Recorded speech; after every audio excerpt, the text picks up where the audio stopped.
Okay. Hi, welcome to lesson 2, Fall Sessions Photoshop. Thank you for coming.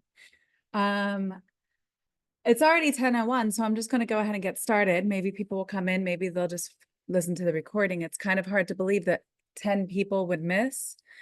I know I said it was scheduled for Wednesday, but today was a Tuesday.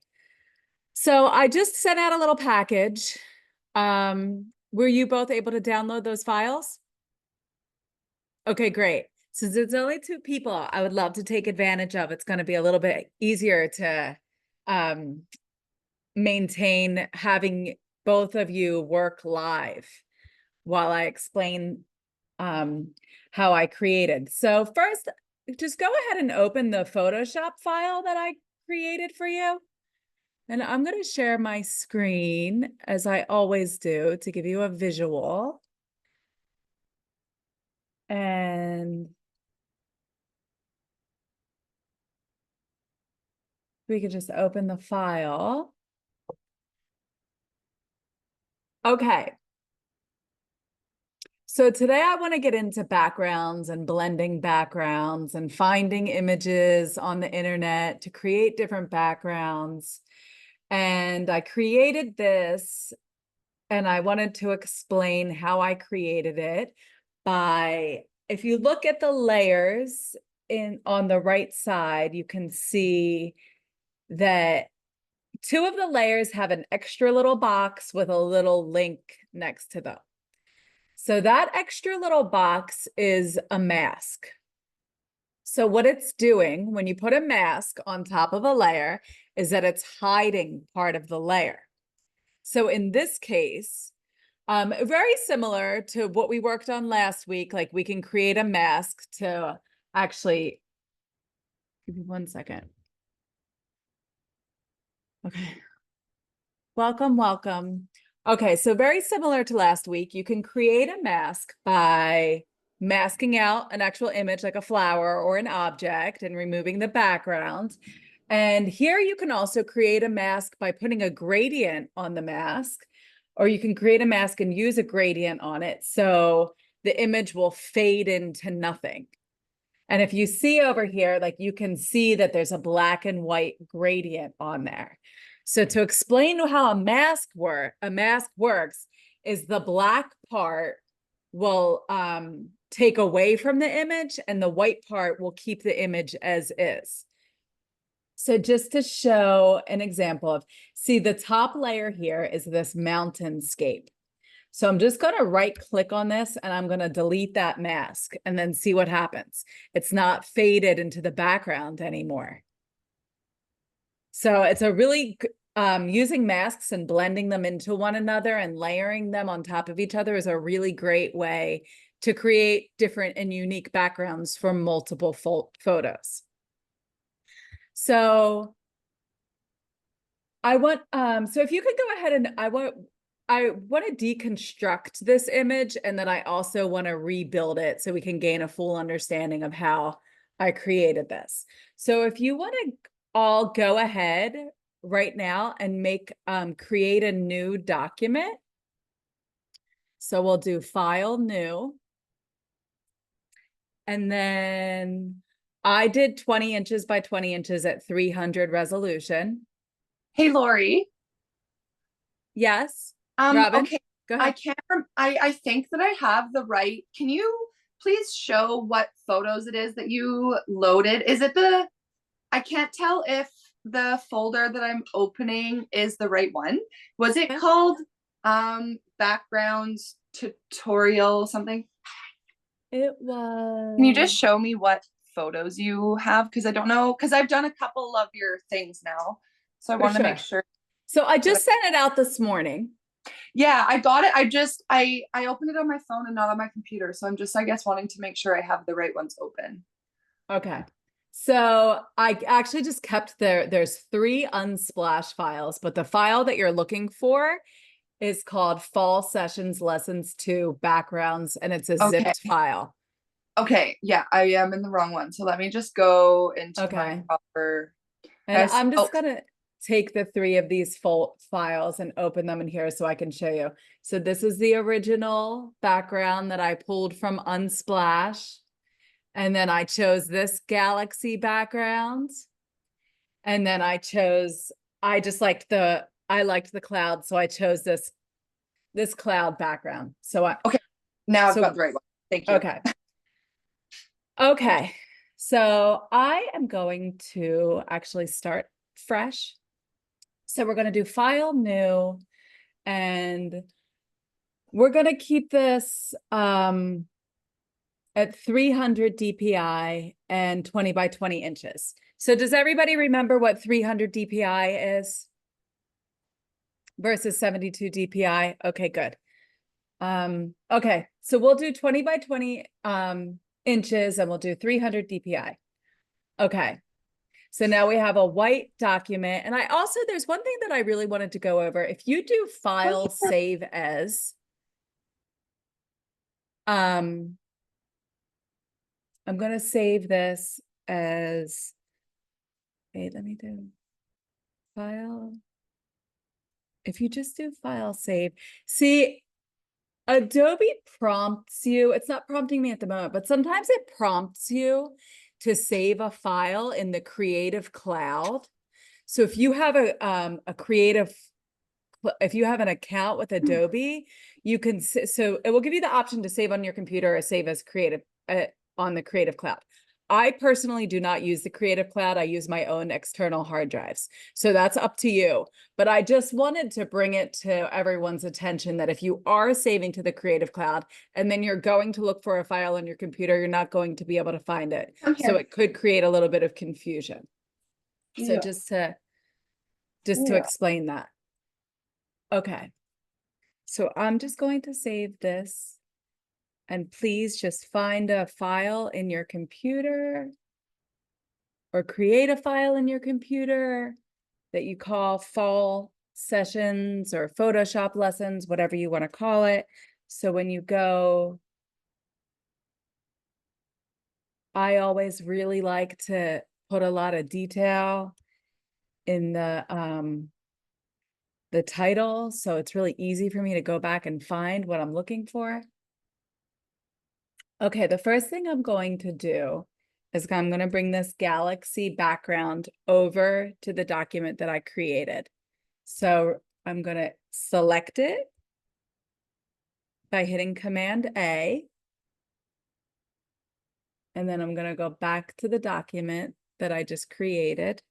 And if anybody needs me to slow down, just raise your hand and say slow down, because I would love for you all to follow me along. Okay, so then I do Command V and paste it into this new document that I created.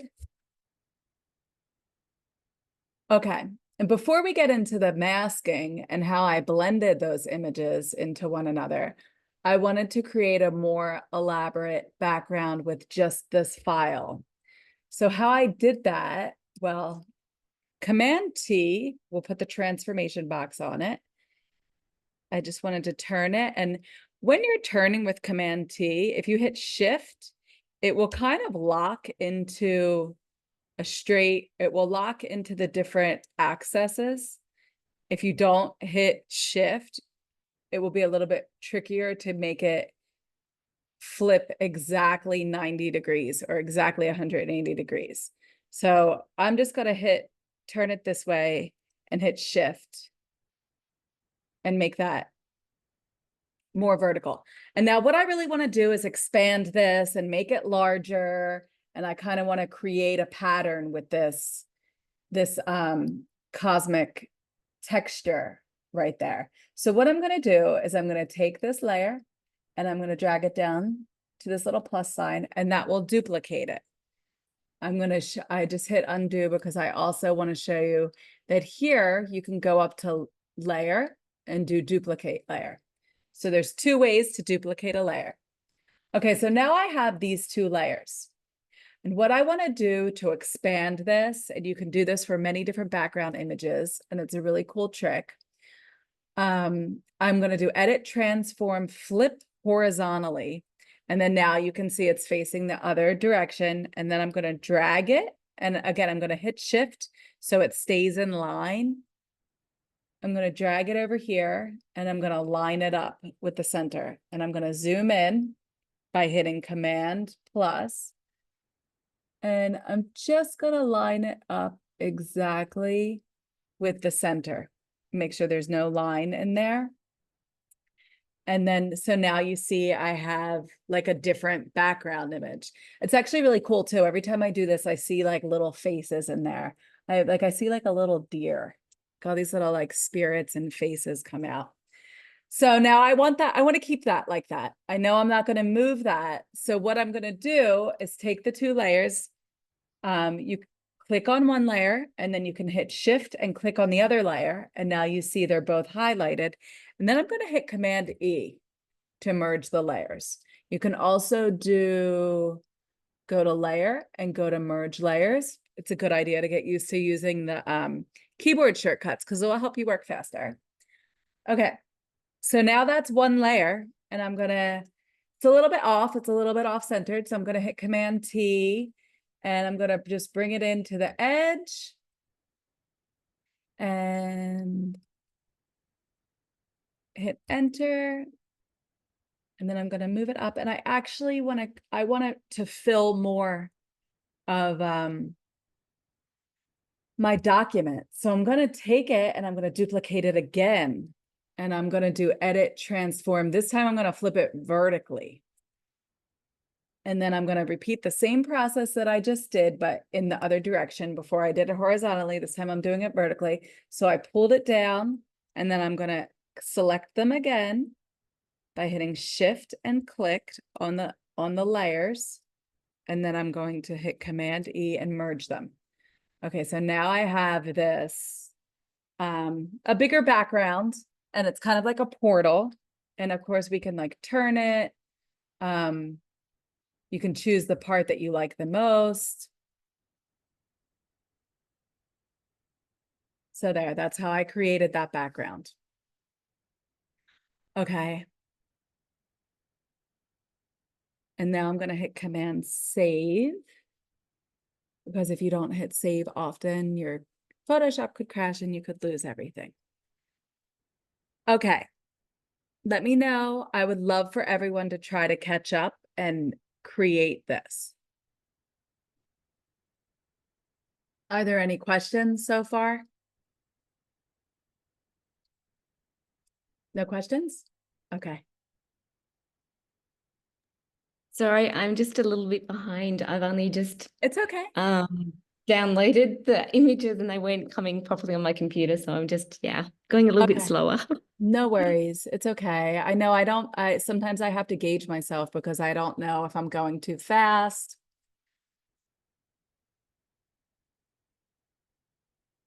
Okay. Nicole, do you need any guidance?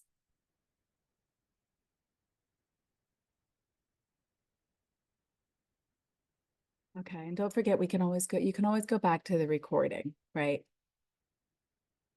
Okay. And this, just to give Nicole a second so she can catch up, I want to show you where I got this image because it's a big part of the process. So this image I got here on Unsplash, and I think I just typed in Galaxy.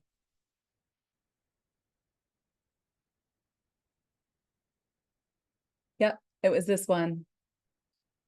So even with the regular, without having an upgraded Unsplash account, which I think it's like $30 a year, this is where I got that image. And then you can see there's a whole bunch of images. So you can obviously do this with any one of these images. If you wanted to create a background similar to the one I'm creating, with this image, I would take it and just like crop out the mountain there. Another place that I wanted to share with you, you can actually go on the NASA website and you can find a whole bunch of really cool images in there too. And those are all Creative Commons images. And surprisingly, the files are really big too. Do you like the Unsplash Plus account? Is it worth it? I do. I found that ever since they offered Unsplash Plus, the photos that I really like are especially like photos of animals and some flowers and stuff. I Okay. find that the photos that I really like are the plus ones. Like for example, I just put in the tiger and it's like that's a plus one, that's a plus one, that's a plus one. Do you know how much it is? Did you say that I think already? it's $30. I think it's $30 for a year. That's I not can't, bad at all. Oh, okay. no, it's totally worth it. Yeah. Cheaper than like Adobe, whatever the The Adobe. Adobe stock photos. Yes, I Yeah. don't use that. I actually have an account at Shutterstock, and the Shutterstock account is quite pricey. I've looked into it before. It's crazy. It's pricey. And you can't, that doesn't include an extended license for those images either. But I will say when you're working with clients and really when you really are looking for something very specific, Shutterstock has always been my go-to. And then another one that I wanted to share with you is search.creativecommons.org. You can find a bunch of stuff there too. But we'll Oh, get it. We can go over. I want to go over more of that in another lesson. Okay, so now that we have this, I want to go over to the other images that I had pulled. That I'm going to close because I already put it on the document that I'm working on. Okay, so this mountainscape, I've actually used this quite a bit, changing the color of it and doing all sorts of stuff with it. I love it. It's a beautiful photo. It's beautiful colors. It's like shows a lot of depth of field and perception. Okay, so I did, again, Command A, Command C, and then Command V, paste. Though it didn't work. Okay, there it is. Okay, so again, I want to show you, I'm gonna do the same thing. I'm gonna drag it down to the plus, so I duplicate it, and then I'm gonna do edit, transform, flip horizontally. And then I'm gonna drag it over and line it up. And now I've extended this image. So this is really great, especially if you're doing like a wider image, like for a website hero graphic or a Facebook banner. Oftentimes in web work, we find ourselves needing wider images to accommodate a web browser or a header for branding like a YouTube channel or a Vimeo channel. Okay, so now that I've got those together, I'm going to select them both again, click on one of the layers and then hit Shift and click on the other. Command E merges them. And then I'm just going to, I didn't do this for the original file, but that I sent over. But I like the way this looks. I'm gonna put it about there. Okay, now I have that where I want it. I'm just gonna hit Command Save. And I don't know if you noticed, but there's like a hiker in there. So I want to take the time to show you the rubber stamp tool. Has anybody used the rubber stamp tool before? Do they know anything about it? Okay, you guys are gonna love this tool. When I first learned about this tool, I was like, oh my God, that's the coolest thing. Okay, so we have this little hiker. I mean, he's cool, but I want to get rid of him. Like maybe I want to put like a girl doing yoga or something that's more aligned with my brand or whatever it is I'm creating for. Okay, so this is the rubber stamp tool. You can see it's called the clone stamp tool. It used to be called the rubber stamp tool like 15 years ago. They changed it. So we have a pattern stamp tool and a clone stamp tool. Those are the two tools within. So we want to grab the clone stamp tool, and then you'll see that it's giving you this circle, which is a paintbrush. And then if you go up here, you can adjust the size and the hardness just as you would the paintbrush or the eraser brush. Okay, so I'm going to choose a size about that size. So I click over here And what the clone stamp tool does is it takes a picture of one little area of your layer, and then it allows you to paste the little picture that it took.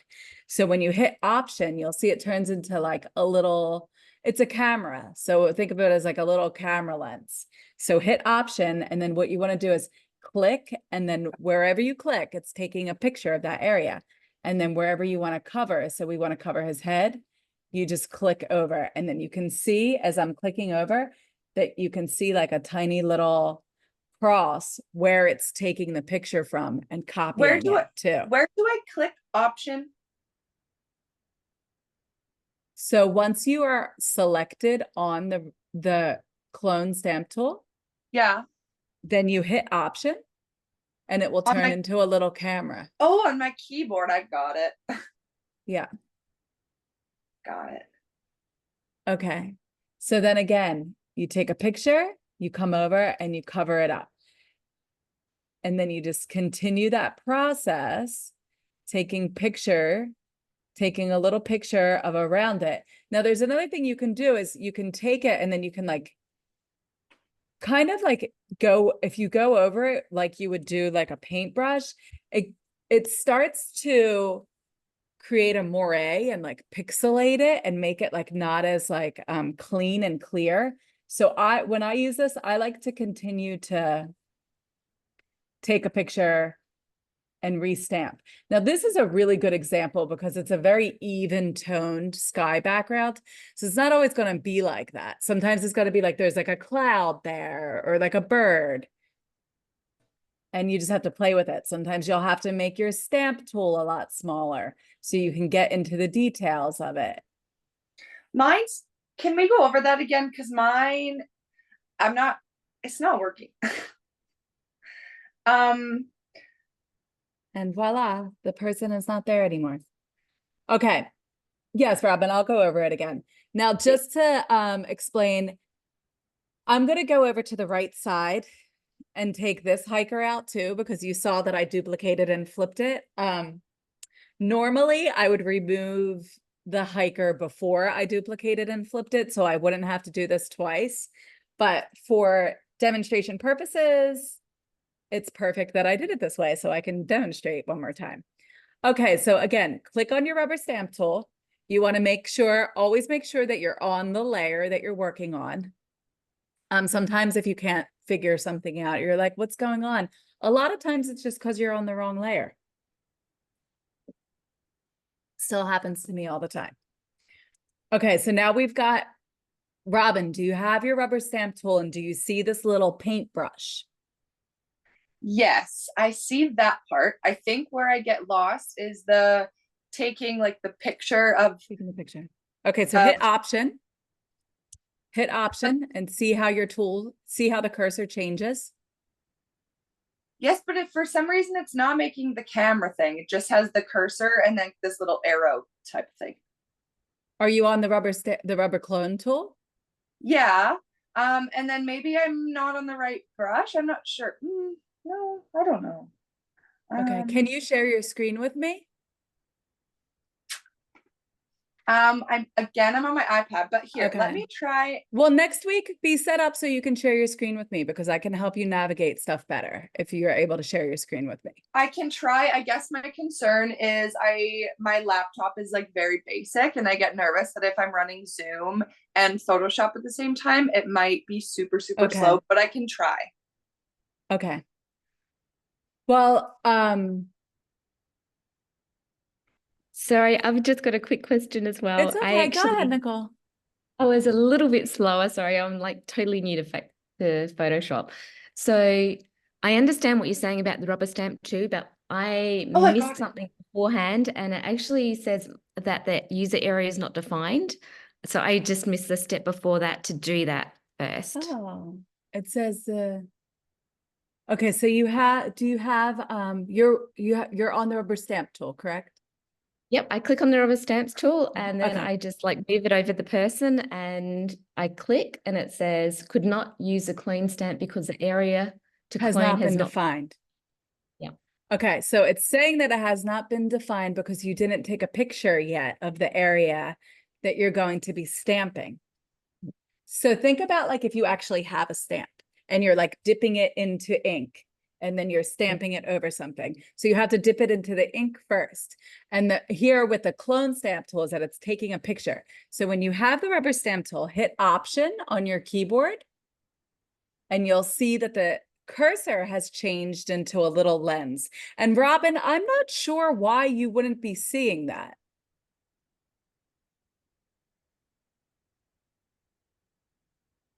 So you're muted, but I'm not sure why you. I got it. You did get it. Okay. Yeah. Thank you. So again, you click, it turns into like a little camera lens. You take a little picture. And then this time I'm actually going to show you how you can make it much bigger. You can make your brush, your stamp much bigger. So I'm going to take a picture over here with a much bigger stamp, and then I'm going to do it a little faster because I made my brush a lot bigger. And then as you can see, I chose like a feathered edge, a softer brush, as opposed to a harder brush, because I really want the edges to be like soft.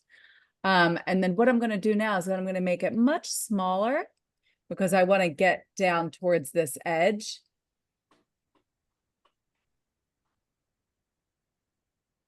And then just keep stamping out every part of the hiker that I don't want there. You can even take the edge and like repeat the edge. So if you like, see if like you take a picture right on the edge, and then I just want to go up here to show as an example. See how it pasted exactly that? Okay. Did you get to do it, Robin? Yeah. Okay. So Thank you. yeah, of course, the rubber stamp tool is super fun. Like, you can completely stamp out like people. And I think there probably are some new AI additions to, and, apps where you can go in and like remove people really quick. But I've been doing this in Photoshop for 20 years. I find that that's just like a really quick way to take something out of a photo.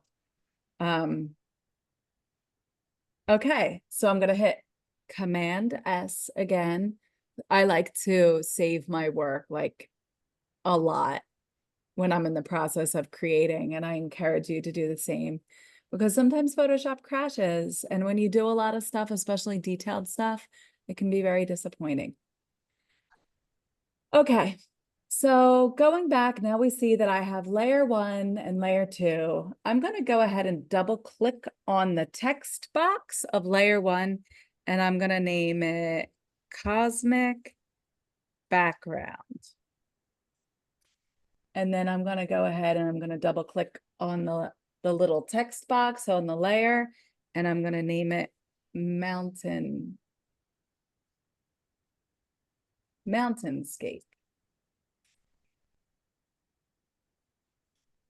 Okay. And then now, has everyone got to this point with their document? It's okay if you haven't. It's totally fine if you haven't, Nicole. That's why we have the recordings.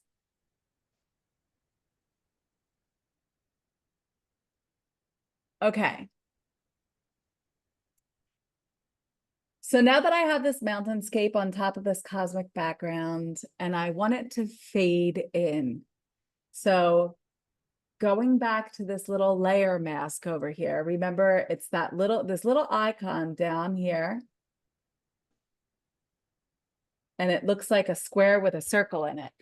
And again, I like to show this, this little paper cut sample that I have here, because this is what essentially a layer mask is. It's like a piece of paper that you were showing through part of the layer underneath. So when it's not linked, you can like move it around like that. Okay, so what I'm going to do is select on the mountainscape layer, and I'm going to click on that mask, and you'll see that it created both a link and a little white box. Okay, now there is a little like a little tip when you're working with a layer mask. Notice how when you're over here in the layers, you can click and it highlights the mask, or you can click and it highlights the actual image. So you just want to be mindful when you're working, if you're working with the image or you're working with the mask. Now, for example, if I were to click on this, on the mask part, before I do anything with this, I kind of want to adjust the color of this. I want to adjust it because I want it to kind of fit more with my brand, and I want to make it a little more purple, like a little bit more moody and dark. So notice I'm selected on the mask, and then I go to image adjustment, and I want to adjust the hue, saturation, and the color balance, but it's not highlighted. And the reason that it's not highlighted is because I'm selected on the mask part. So if I go back over and select on the actual image where the color is, and then go image adjustment, there it is, hue, saturation, and color balance. So it's just a little something that can trip you up. So I just want to take this and just make the colors a little bit, like, play with the hue, play with the saturation, make it a little darker. I always use color balance and hue saturation. I find both of these tools useful because I feel that you can pull together a whole bunch of different flowers and a whole bunch of different elements and collage things together. But if you really play with the hue and saturation and color balance, you can really begin to make the pieces, like the colors of the pieces, like really come together in a very like color balanced, beautiful way, the way you would a painting. Okay, so I still just playing with it a little bit. Okay, so I got it to there, and I like those colors much better. Okay, so now I want to click back over on my mask. So now that I'm on my mask, now I want to go to my gradient tool because I want to fade that out into the background. So I clicked on my gradient tool, and up here in the toolbar has appeared a whole different set of options for me under my gradient tool. So here we have a linear gradient, here we have a radial gradient, here we have a horizontal gradient. This is like a star-shaped gradient, and this is like this other, I don't even know what you would call it, but it just a different kind of gradient that has like a hard edge and an angle on it. But for now, I want to use the linear gradient. So when you see, you click here, if you double click here, you see you have like basics, you have like blues and purples. These are all the gradients that are built in. In this particular case, we just want a black and white gradient because we're not actually adding color. We're just using the gradient as a tool to fade out this image with a mask. So if we choose the gradient that with black and white, and then we come over here on top of our layer, I'm going to hit shift, and then I'm going to pull and drag. And then I want to go, like you can see, if you go to the edge, if you go above the edge, you still see the edge. And then I'm going to hit undo and just, I want you to just keep playing with that in different areas and see how, like, okay, see, maybe you want to show more of this like orangey pink. So you want to start up here, but you definitely don't want to see that line. So you always want to stop at the line. And now the gradient tool, it didn't do this before, but now it gives you this little tool here where you can continue to manipulate how this is fading out. You can, this is the placement of the gradient. This is the size of the gradient. Robin's making a face like, what the hell? Done this so many times in practicing, and I don't understand because right now I'm doing the same thing I've always done, and it's not blending the colors. Like, it's only showing here. I'm gonna show you my iPad. Okay. I can't see my face, so tell me if you can you see my screen? I can, but it's a little bit difficult. Give me 1 second and I'm going to stop screen share so it makes it a little bit bigger. Okay. I see your screen. For some reason, when I go to do it, it just goes like that. Oh, okay. So the reason that it's doing that, I think Sarah knows why.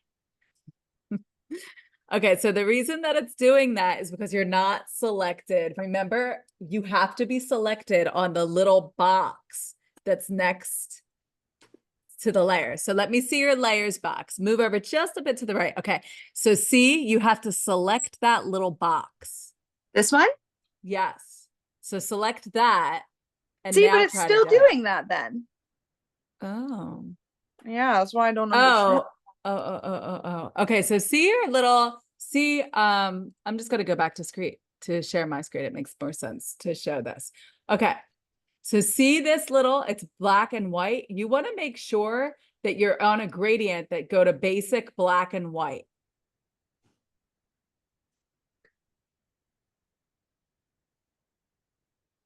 I thought it was. Let me see here. Because the black is the part that is taking Yeah. away from or deleting it, and the white is the part that stays. It's still doing it, and I don't quite understand. It must be something up here in your settings with the gradient. So click on the gradient and then Yeah. go to basic and then just select the first one. And you can see that it will be black and white. Those are the two that you want to work with. And it has to be on a mask. I don't understand because it's okay. Hold on. I'm gonna delete the mask and put it on again and see. Yeah, try that. Try that. I don't really understand what's going on. It's okay.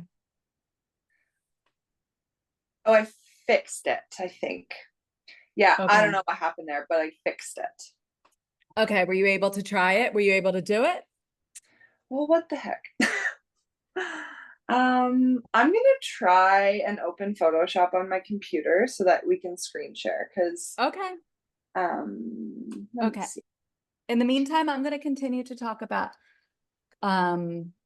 color adjustment, just go over again like another color adjustment. So I'm going to take this cosmic background and I'm just going to do image, hue, saturation, and I just want to tweak it a little bit so it's more colors that are more cohesive to my brand and the colors that I like to use. And again, I think playing with that color adjustment, that's really going to give you this like a unique color palette. So even if you can even remember like, okay, I did a hue saturation, I went like up 20 on that, and then maybe you did a little bit less saturated and a little lighter there. And then you can actually take that formula and add it to another picture. And then you can have like a consistency in this color palette that you're creating. And creating a color palette throughout your artwork is sort of like, creating a style, like adding to the style. So, okay, I'm going to hit save again.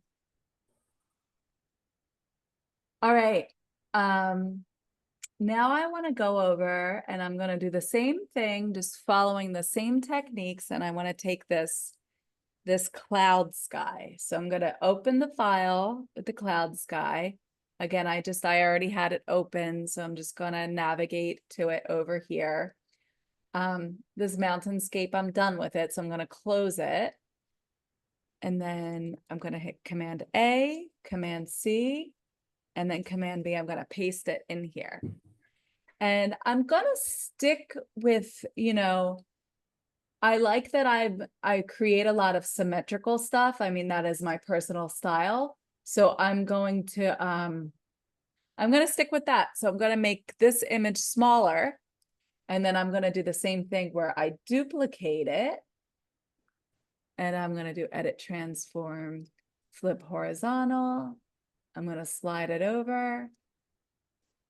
And then I'm going to merge those two together and bring that to the top. And of course, I don't want that grass on there because there wouldn't be a line of grass I mean, there could be. So I'm going to do another mask. See, I got my white box there. I'm going to go back to my gradient. And I wonder if it has anything to do with this. No, it doesn't have anything to do with that. The gradient color is selected in here. You want to go basic and you want it to be black and white. So I'm going to go over here and I'm going to do the same thing. So, okay, you can see what I did. I'm going in the opposite direction. So what I want to do on this one, now, if I were to switch the color, like the black was at the top and I want the black to be at the bottom. So there's a couple different ways you can do it. You can just easily drag it from the bottom, or you could turn it. So this takes a little bit of getting used to understand. So you really do have to have like hands-on playing with it for you to understand that like the black is taking away and fading out and the white is keeping the image there. And you know, with Photoshop, there's always like different little ways and you can click on a tool and utilize a tool that you could possibly get the same outcome. So for example, like doing it this way, that's the way that I'm used to it. But if I would have done it this way, well, I did it the opposite way. And now we have this grass, which I mean, this could work too here at the bottom of the page. I'm actually going to leave that there and I'm going to duplicate it because I kind of found something cool, but I still want the clouds up here. So I duplicated the layer. And then, but this layer mask, I want to be going the other way. Okay, so what just happened? What just happened to me? Why did it go black and white? You can see if you look over here that I accidentally did the gradient on the actual picture and not on the mask. So I'm just going to hit Command Z to undo that. It happens all the time. Little mistakes like that, just by not being selected on the right tool or the right layer. Okay, so now I want to go back to my original desire of getting rid of that grass and leaving the clouds like that. Okay. So yeah, that kind of does it. You know, when I duplicated this layer, I really shortened it and I really wanted the clouds to take up more of the sky.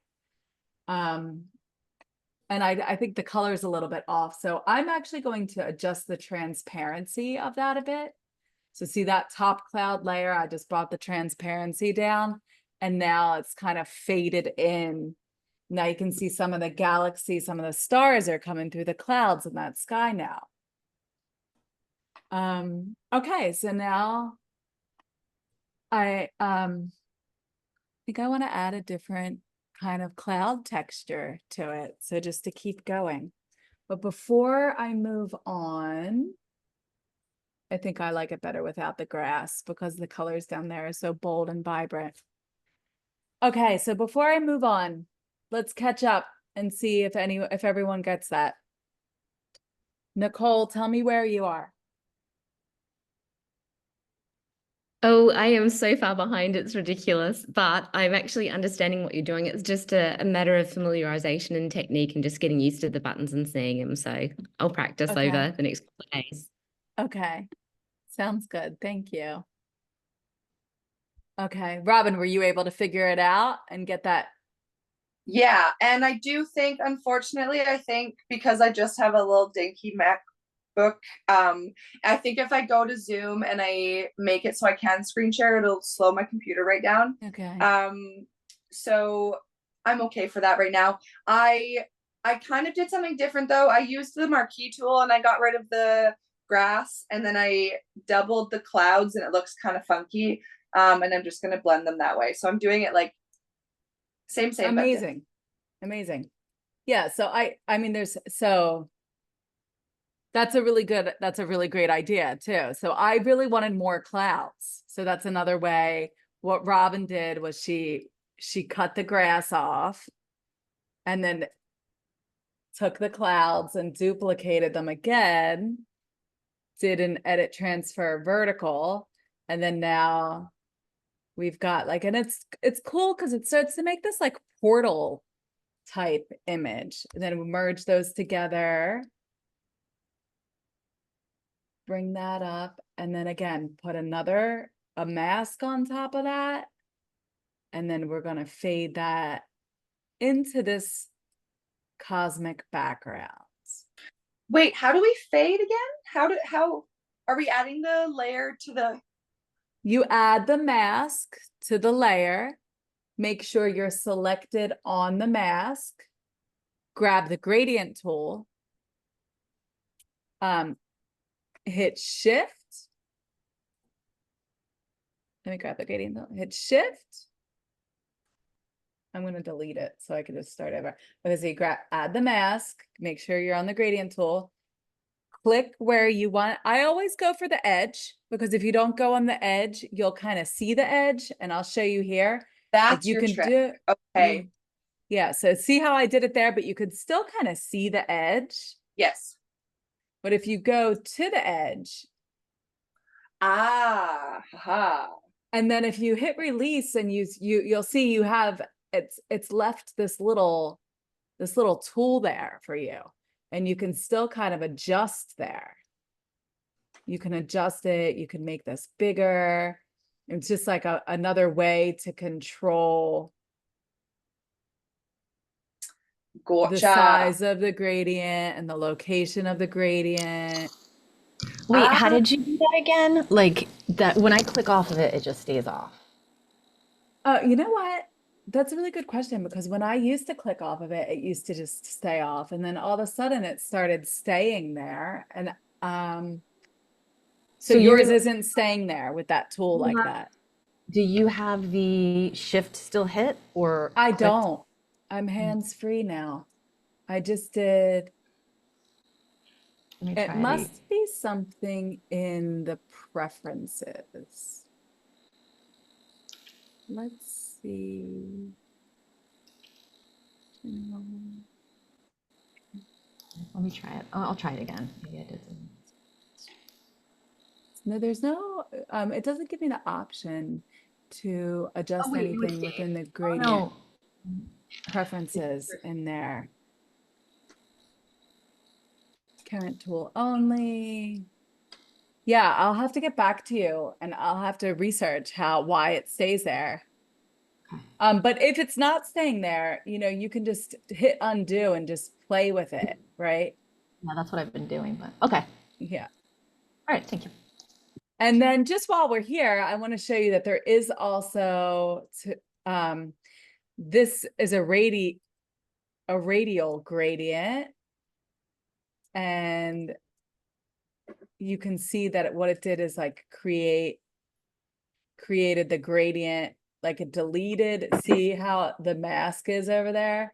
Like it did a soft feather circle delete of that area. And then of course you can do that in the opposite way. And how do we do that in the opposite way? Is that you would flip the white to the black. And what's really interesting is that this tool changed. And I've done this before, but now I'm having a difficult time. So you can see, you can choose these different options. This one is like white to nothing, but you can adjust your gradients here. And then what happens if you do these different color gradients is that you get like different effects.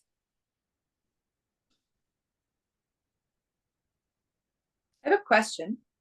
Yes. So I noticed by accident that you can add more than one layer mask onto it. Yeah. Can you, like, for example, could I have the one layer mask that did the one gradient, and then could I add another layer mask and do a different gradient, and then both be like it wouldn't cancel one out, if that makes sense? That is correct. Okay, cool.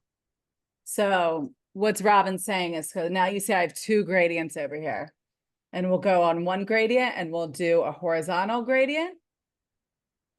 And then we'll go on the other mask and do a vertical gradient. Actually, it does cancel it out. Oh, okay. It Would does you cancel it out. I've never worked with a double mask like that. It Yeah, feels I really learned. confusing. Yeah, I'm wondering if you would have to Like copy one layer then? Like if, I don't know, I'd have to play with that. So it'd be Okay, cool. so this is a really good question because I often want, so for example, and this is a little bit more advanced, but I'll get into it right now. So say you wanted this to fade out over that way too, and you only wanted this sky in the upper right corner. What I would do is I would go layer new. I would merge that. So then now I'm committed to this gradient. You see, when I merged that, I'm committed to that gradient. And now I don't have the option to adjust that. And then I would put another gradient on there, or I put another mask on there and fade it out into that direction. And the reason that you still see it is because it's, so then you can see it has gone just into this corner. And then there are so many different ways you can play with this. Like I'm gonna duplicate it and flip it horizontally. So it's like just on the sides and it's not at the top. So you can just like go crazy, multiplying the layers, layering them on, creating transparencies, fading one in and out to another. And it's cool because then the more you do and the more of your energy you spend on the intricate details of how customized these backgrounds are, well, you know, then you're not going to find those backgrounds on other people's like branding and other images, right? Like it's completely custom. And it makes it fun and exciting because a lot of times you see the same, like you'll see the same backgrounds. Like I see the same backgrounds from Unsplash a lot, and I see collage artists and I'm like, oh, that background. And I use it like tons, and the same people are using it. So this is just a fun way to create new and unique backgrounds. Sorry, go ahead, Robin. No, sorry, I'm bad for that. How do I merge how do I merge layers? How do How do I you merge layers? Okay, Yeah. so you go, all right, so I have these layers the way that I want them. And if you want to go ahead and merge them, remember that you have to be committed to what they are, because once you merge them, you cannot go back and separate them. So I've got my 3 clouds and I'll go ahead and merge them. You select on one and then you select on another, you hit shift and select on another and then hit shift and select on another. If it's 3, if it's just 2, you just select the 2. But see how they're highlighted now? Then they're all selected. And then you can do layer, merge layers, or you can do Command E. And now you'll see that we've got those 3 layers with the masks on one layer, and the masks have gone away. Now, if I just want to, I guess would I have to merge the layer if I just have like the one cloud picture with the gradient and I'm wanting to copy it? Would I just then copy it like normal? I wouldn't have to merge it together? Does that make sense? I'm not quite following you. Here, oh, never mind. I answered my own question. Okay. I don't have, it's all good. Okay. Thanks. Of course. I'm glad I could help. Okay, so I'm just going to do another color adjustment here on the cloud picture. So you can see just by making it going a little bit towards the navy and the purple, I just created, you know, a little bit more of a cohesive color palette. And then I'm just going to hit Command Save.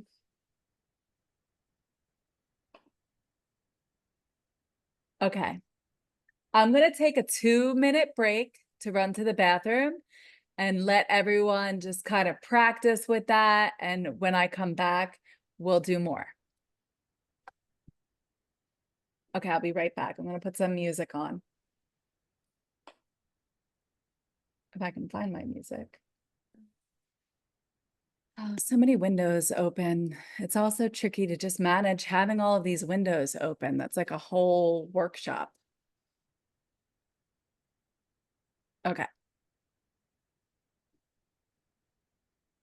I'll be right back.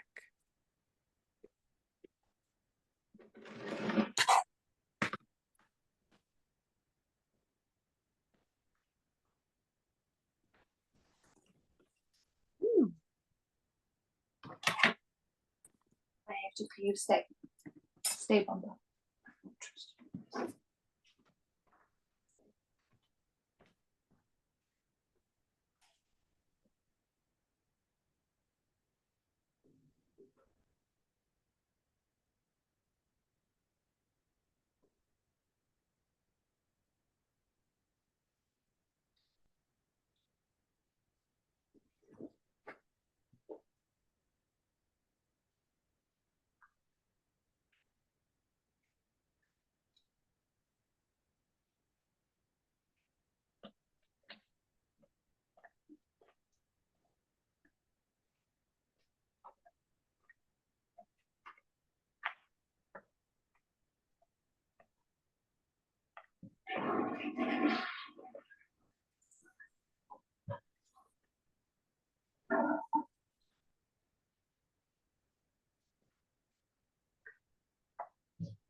Hey, you're really cute. Isn't it?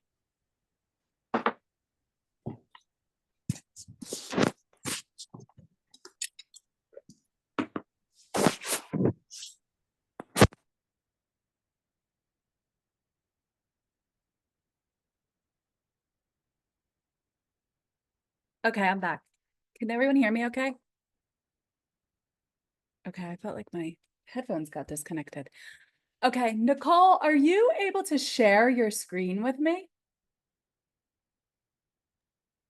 No, but oh, wait a minute, if I can take myself off video blur background. I've actually, and I don't know how I did it, I've actually managed to get Oh, back that's there. So amazing. You did it. I actually don't know how I did it. But I will go back and look. So I've made some progress. So thanks. No, it looks like you made a lot of progress. It looks just like it with the color and everything. I know it takes time and it really does take like the hands-on practice to like feel these tools and like what they do. And even with the gradient, like there's something that just tripped me up with the radial gradient. You used to be able to just change the black and white and you can't do that. So now I have to go research that and figure out like, why could I do that before? And I can't do that now. And that happens with these programs. And it's silly and can be really frustrating. So, I'm going to have to, I made a little note when I get off of this call, I'm going to have to go figure out why I can't do the radial gradient tool that I was trying to teach. Okay. Mary Ellen, how are you doing? I know you're at work, right? Yeah, so and sometimes my computer gets overloaded when I'm on like 5 things, so I turn my computer my camera Okay. off. Yes, no, I'm fine. I got it all right now. So, yeah. So a tip for if your computer is slow and you have an older computer, give me 1 second. I just had that my headphones got disconnected.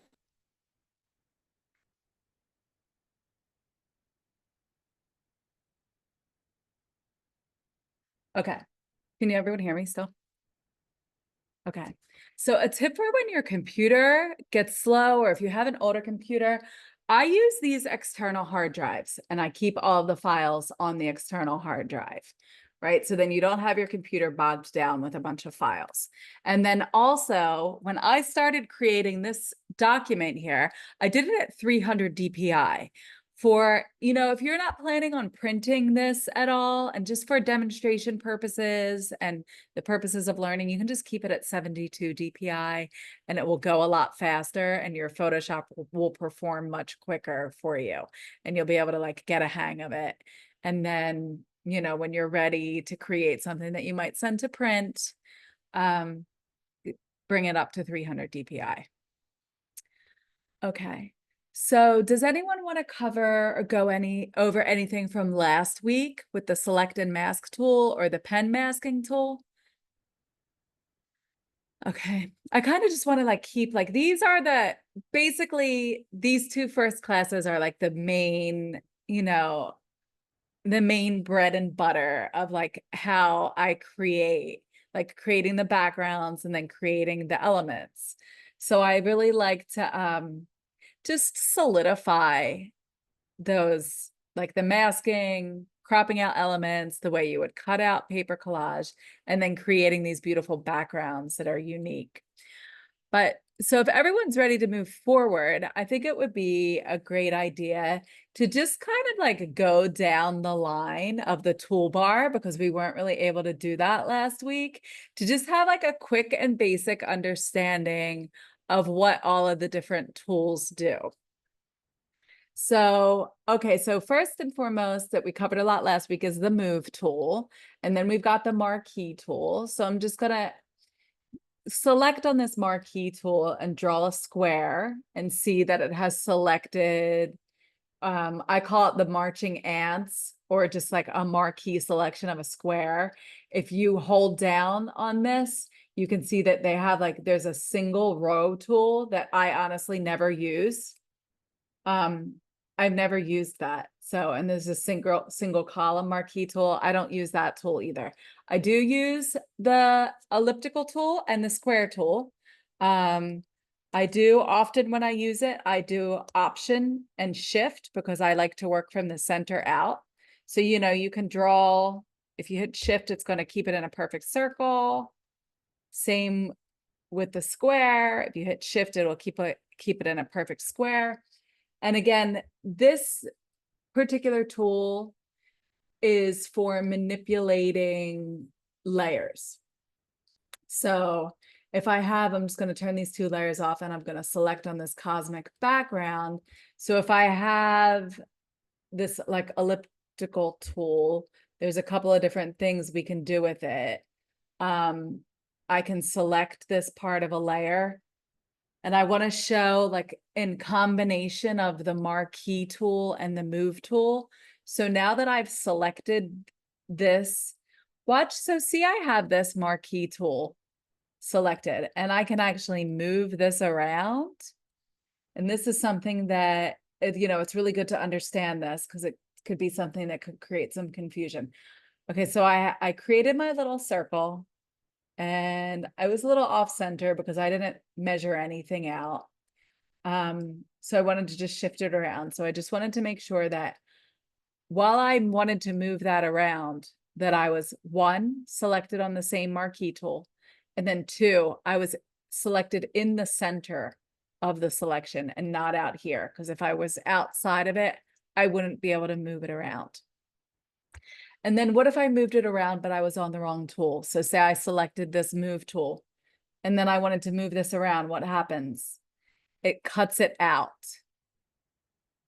So, and that might be cool, but once you do that, if you look over here, you can see, and then I hit Command D, you can see that that didn't put anything on a new layer. All that did was cut it out.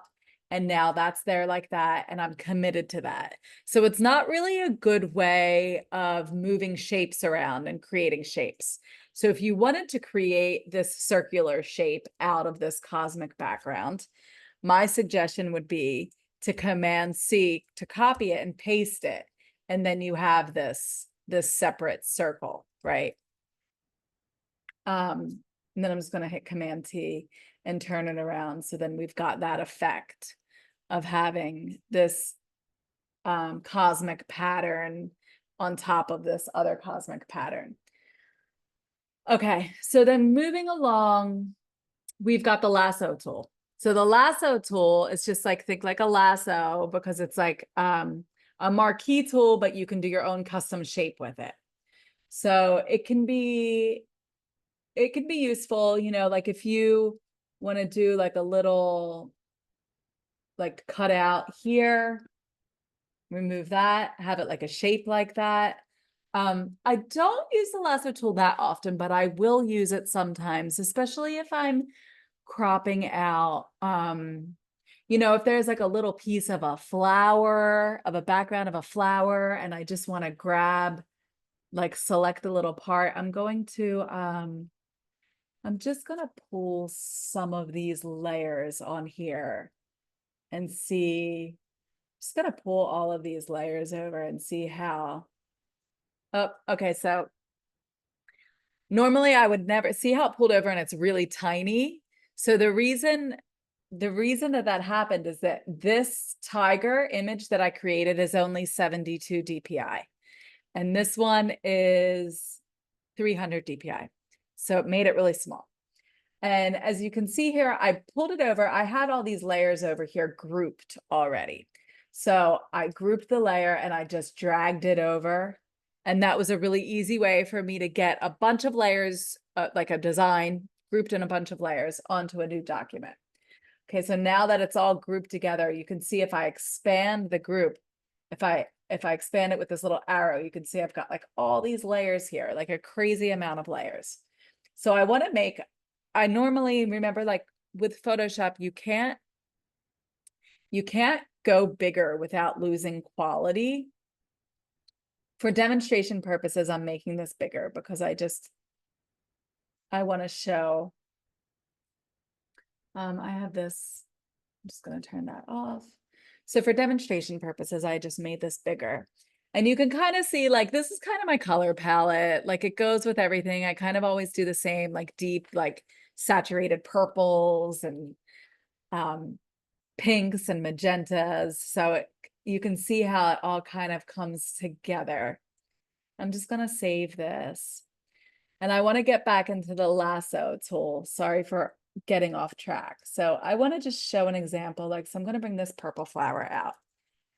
And I just want to zoom in here and see, you can see now that when I zoom in here that these flowers are pretty blurry because I just blew them up, right? So we don't ever want that. But I wanted to show an example. Okay, so the lasso tool. So say you want to just pull one of these petals. You can try to select it with the lasso tool. It's not super easy. You don't have a lot of control over it. So now I'm on this layer, Purple Daisy. Just gonna name it. And then I selected it with the lasso tool, and then I want to do Command C, Command V, but I have to click over here to the move tool in order for it to copy, which is like, you know, it's a little bit tricky to remember that you have to do that. And then again, like this is the lasso tool. Like I could take the lasso tool and like cut the little edge off, like freehand, and like clean it up with the lasso tool. So that's what we would use the lasso tool for. Sometimes there is one other trick with it if you want to do a straight line. So for example, if this, and you can see that it's not perfect. Other ways to clean this up would be to just use the eraser tool. I would actually mask it out with the pen tool, but before we get to that, I just want to show with the lasso tool again, you can do, if you hit Option, it will give you the option to kind of do it more controlled by doing points. So you hit Option, click on the lasso, and then you can do points to make your selection. And then you have a little bit more control over it. Then you've got like the polygonal lasso tool, which is essentially the same thing. You don't have to touch this keyboard and you can have a little bit more control over your selection. And then you always have to close it. So you can see, like, you can do a little lines, click, click, click, click, click.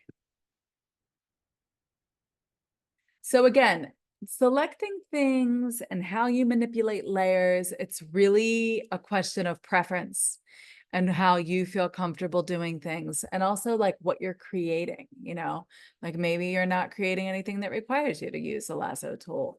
Maybe you're not doing a lot of detail stuff with flowers and different elements. I will say, like, if there's, I know there, I've had images of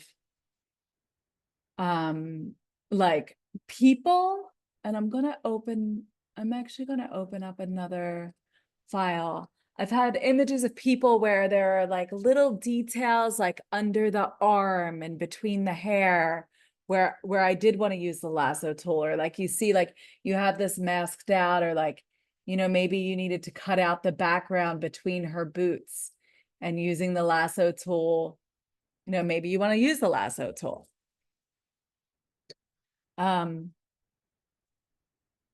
Again, like I just want to show, so this background, like cutting this background out, you see there's all these little pieces.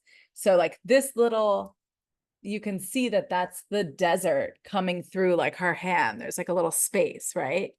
And obviously if you're putting her on a different background, you would want the background to come through. So we would have to get rid of the little space in there.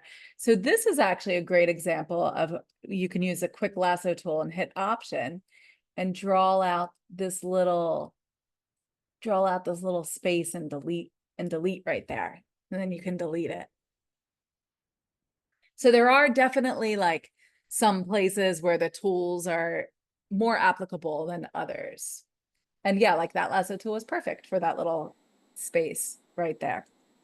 If you were to delete that little section, what would happen? Where would it go? And what would be in the space? It would go into the lost vortex of Photoshop, and you would never find it again. I love. Okay. Okay, so I already masked this out, I believe. Oh no, I didn't. Okay, so this has a lot of layers on it, but I've already masked that out. But just to show you, Oh, so then whatever's in the background would come through as opposed to, okay, I get it. I got it. Yeah, Okay, whatever's in the see, background would come through. I see. So I see. again, just like imagine it, like paper cut collage. It's like exactly, hold on, I just have some.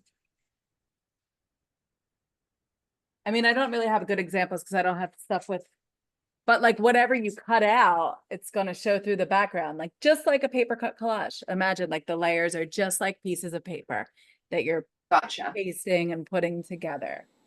I have a question that has nothing to do with what we're talking about, but Okay, some ask- philosophical Well, question.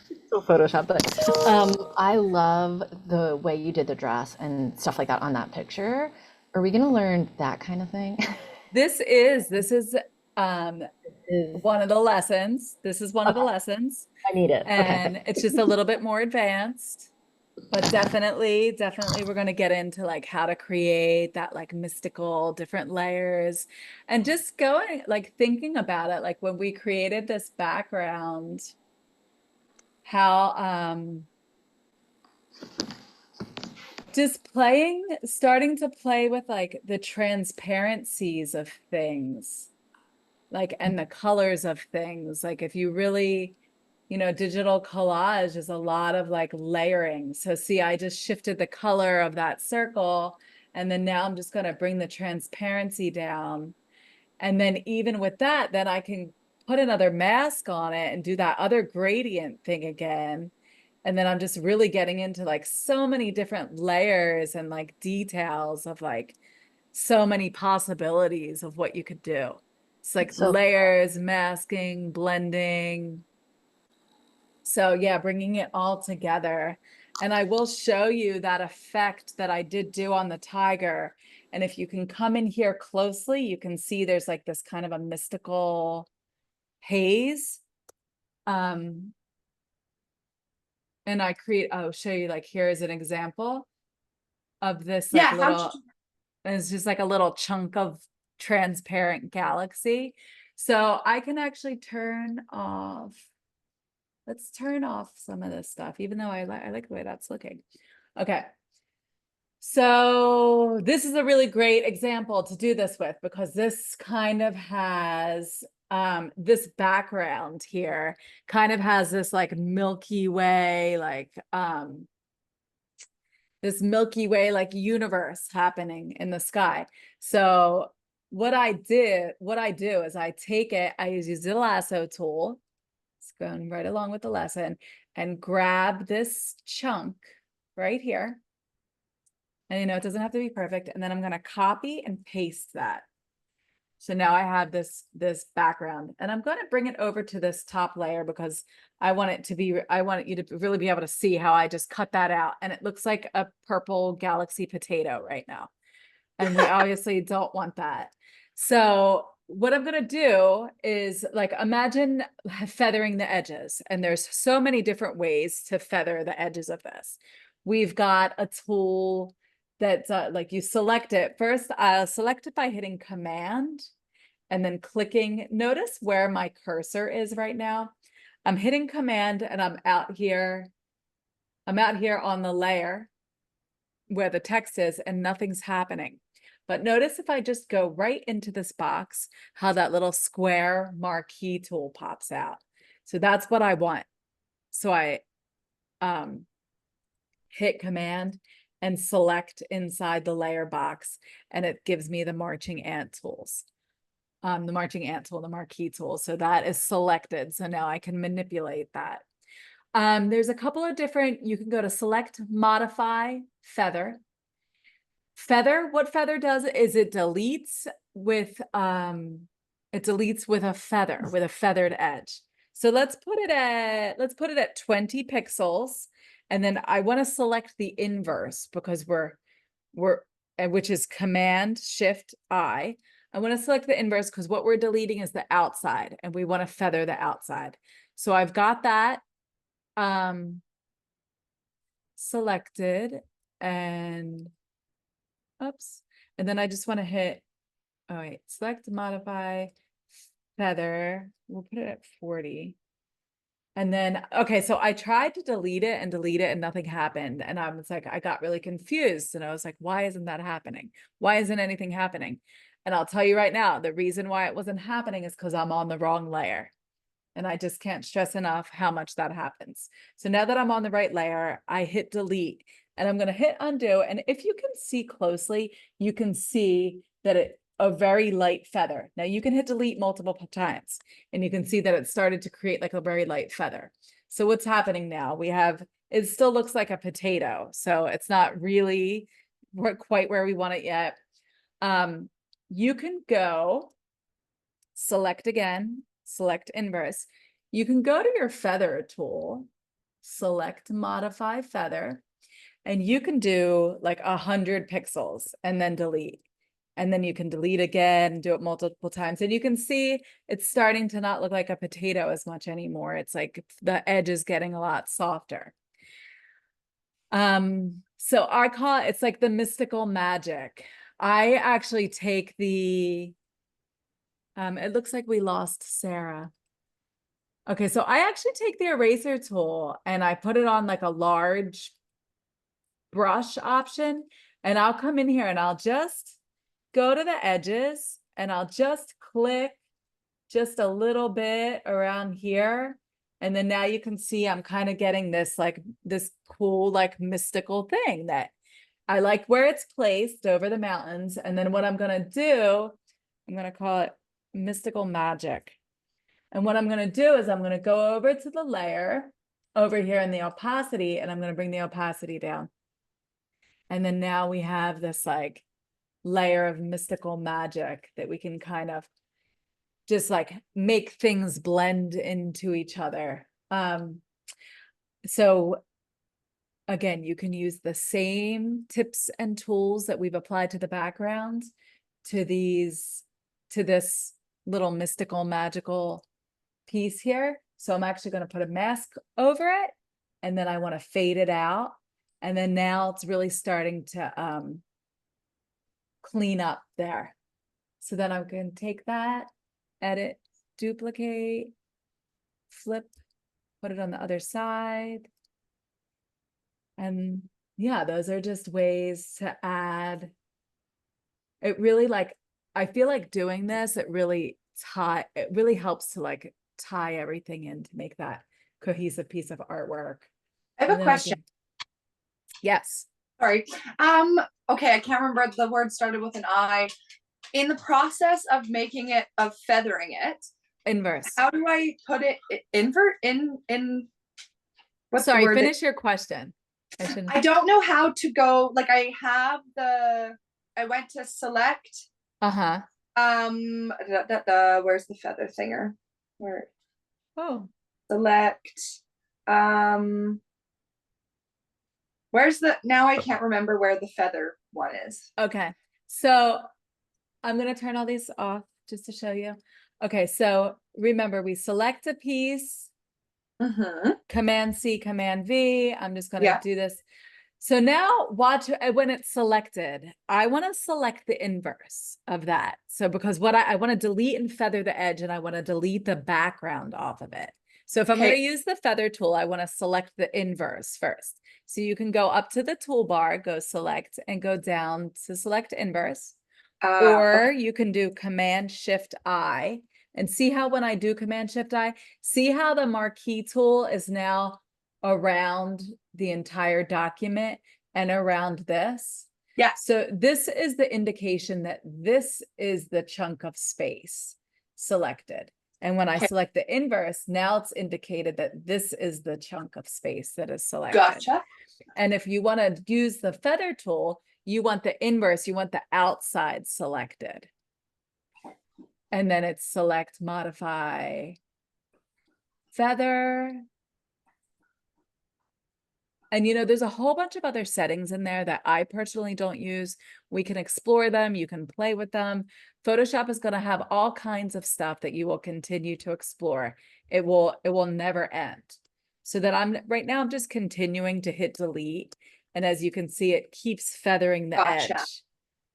So now it's a little bit hard to see because there's no color differentiation, but I'm just going to pop that out in a different color. Cool. And now you can see that how I feathered that image. Gotcha. Okay, I figured And it out. then, okay, cool. Perfect. Thank you. Of course. How did you get the marching ants around the circle again? Because I'm trying on mine and I can't get the little ants going. Okay. So the way that I got the circle was first using the marquee tool, the circle marquee tool. And you can, oops, see, stuff like that happens all the time too in Photoshop where it just like throws off your whole canvas. You can always go back to this little hand tool and double click it and it will recenter your whole workspace. Okay, so I used the marquee tool and then, okay, so I copy and pasted it and then to reselect that chunk, you can do Command and then select the layer, but remember you have to select in the little box. Oh, okay, the command. I wasn't doing command. I don't know what I was doing. Okay, thank you. And then Command A selects everything. So Command A selects the whole layer. Command click on the inside on the square inside of the layer will select whatever object is in that layer. Okay. So this is actually a cool, so I had this other little piece and then I did the feathered edge around it. So it just created a cool effect. And it's just really fun to just continue to just keep playing with the layers. Wait, how did you do that? I was playing on my computer and I wasn't watching. How did you add like the outside cool? So Oh, you remember, copied. I did a copy. So I created the circle and then I changed the color and before I could change the color, I did the feather effect on it. And then I changed the color and then I just did another one on top of it. Very cool. Yeah, and you'll find that just keep playing with layers and masking and like all of these things will just like magically happen. Like the more you play and practice and explore, you'll figure things out. And yeah, and then it's cool because then you'll like to really develop your own style within just playing around. Okay, so just going back, I wanted to run down the line of the spot healing. Okay, so wait, let's go back. So then we have the magic wand tool. So this is the move tool, the marquee tool that does the rectangle and the elliptical. We've got the lasso tool, which there's like the magnetic lasso tool, which I personally don't use. It's totally up to you if you want to play around with that. Then this tool is the crop tool. So if you use the crop tool, you're cutting, do you see how now you see there's still a little bit of space back here of the sky? Like even though my document is a square, the mountainscape does actually continue to the outside. But if I were to crop this entire document with this tool, what that would do is it would remove it entirely. So there's absolutely no edge on that. And I don't know if that's exactly, like I wouldn't want to do that. See, so that's where the edge is. And then I just want to go back to before I did that and show you that if I were to make the canvas size, let's say I were to make it wider, 40 inches, you could see that there's still a little bit of this background on the edge. So that's why I never crop images, because it could be that I want to create this as a website banner, or I want it as a wider print, and maybe I want to in the future expand the edge of that. So that's why I wouldn't want to crop it quite yet. All right, so now I just want to show that I made the canvas edge larger, and what it did is it made the background black. So something I do is just you can do a layer fill there. Layer, new fill, solid color. And then I'm just gonna merge that down to the background. So now you can see we have this like background that's white. And again, this is just like, if you I want to take this background, if you would like to create an image that's wider.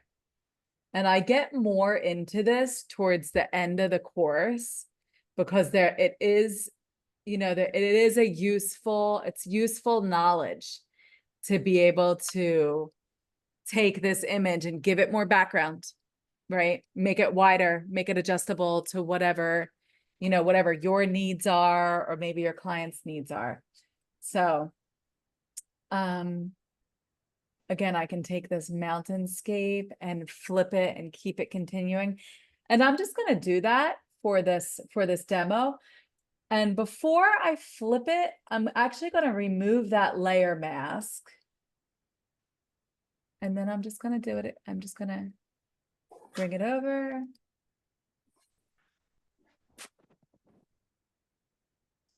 And then bring it over. And then I'm going to we're going to go over merging the layers one more time. Just shift and click on those 3 mountainscape layers, Command E, and then I'm going to put that mask back on and fade them all in together. And then now it's just, now we have this massive wide document. Okay, going back to the tools. Magic. This is the eyedropper tool. I want to call everything magic. The magic eyedropper tool. It's not the magic eyedropper tool. It's just the eyedropper tool. This tool selects color. So over here, we have a color. You can click anywhere on your document. Oh, you can't. See how it stayed black? Now I'm trying to pick up this pink color. See how it went white? Now the reason that it's doing that, it's because I'm selected on this mask. So this mask is only showing black and white. So let me select just outside of the mask. And I want to show you, it doesn't matter what layer you're on. This will select and it will give you that color right there. And then you can even get a hexadecimal value for that color. So the magic eyedropper or eyedropper tool will give you color. Select the color. And then we have the paintbrush tool, which is, it's just a standard paintbrush tool. Of course, if you're on, so I'm going to merge these 3 backgrounds actually. So just beware when you're using the paintbrush, if you want to paint something, I don't really use the paintbrush tool often, but you may want to use it. So now that paint that I just, the paintbrush that I just did, it's on this cosmic background. So if I actually wanted to do something that was on its own with the paintbrush tool, I would have to put a new layer. So be mindful of that, because you don't want to put something on a layer that you don't want there. So the paintbrush tool can also be used like that. And then now see, it's on its own layer.